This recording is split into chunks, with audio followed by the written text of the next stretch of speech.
ഇനി ഇത് വന്നു കഴിഞ്ഞാൽ നിങ്ങൾ ഉറപ്പായിട്ടും നിങ്ങൾ മെഡിസിൻ എടുത്തേ പറ്റൂ. പക്ഷെ അന്നേരം എൻ്റെ മനസ്സിലൊരു ധൈര്യം വന്നു, എന്തായാലും ഞാൻ മാതാവിൻ്റെ അടുത്ത് പോയി ഉടമ്പടി എടുക്കുമല്ലോ, പിന്നെ ഇനി ഇതെങ്ങനെ വരാനാ എന്നൊരു തോന്നൽ. അപ്പോൾ ഒരാഴ്ച കാലം വീണ്ടും കടന്നുപോയി. എനിക്ക് ഇവിടേക്ക് ഓടിയെത്താനുള്ള ആഗ്രഹം. പക്ഷേ എൻ്റെ ഫാമിലിയിലുള്ള ചേച്ചി പല ജോലികളാൽ മുഴുകിയിരിക്കുന്ന വ്യക്തി ആയത് കാരണം എനിക്ക് ചേച്ചിയോട് ചോദിക്കാൻ ഒരു മടി, ഞങ്ങളെ ഇവിടെ ഒന്ന് കൊണ്ടുവരാമോ എന്ന്. പക്ഷെ ഞാൻ ആ ദിവസങ്ങളിൽ ഒരു സ്വപ്നം കണ്ടു. ഏതോ ഒരു പള്ളി, അതിൻ്റെ ഫ്രണ്ടിലെ ഒരു 3-4 സ്റ്റെപ്പ്, ഞാനും എൻ്റെ മക്കളും കൂടെ ആ പള്ളിയിലേക്ക് കടന്നു വരികയും ഒരു അച്ഛൻ വന്ന് എൻ്റെ കുഞ്ഞുങ്ങളുടെ കൈ പിടിച്ച് പള്ളിയിലേക്ക് കടന്നു വരികയും ചെയ്തു.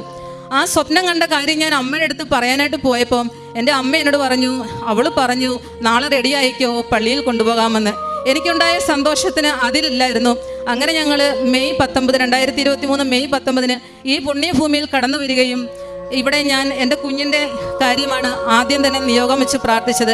ഈ മണ്ണിൽ വന്നപ്പോഴാണ് ഞാൻ കണ്ട പള്ളിയുടെ ഫ്രണ്ട് വശം കൃപാസനമായിരുന്നുവെന്നും ഞാൻ കണ്ട അച്ഛൻ ബഹുമാനപ്പെട്ട ജോസഫ് അച്ഛനായിരുന്നുള്ള ബോധ്യം എനിക്ക് വന്നത്. അതെന്നെ വല്ലാതെ സ്പർശിച്ചു. അങ്ങനെ ഉടമ്പടിയിൽ ഞാൻ നിയോഗം വെച്ചു.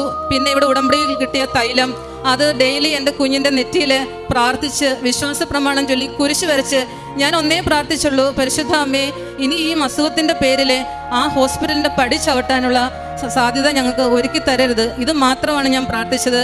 ഇന്ന് മെയ് 19 ആകുമ്പോൾ ഞാൻ ഉടമ്പടി എടുത്തിട്ട് 2 വർഷക്കാലമാകുന്നു. ഇന്ന് ഈ നിമിഷം വരെയും എൻ്റെ കുഞ്ഞിന് ആ ഒരു രോഗാവസ്ഥയോ അതിൻ്റെ ഒരു സിംറ്റംസോ ഉണ്ടായിട്ടില്ല. മാതാവ് ആ രോഗത്തിൽ നിന്നും എൻ്റെ കുഞ്ഞിനെ പൂർണ്ണമായും സൗഖ്യപ്പെടുത്തി.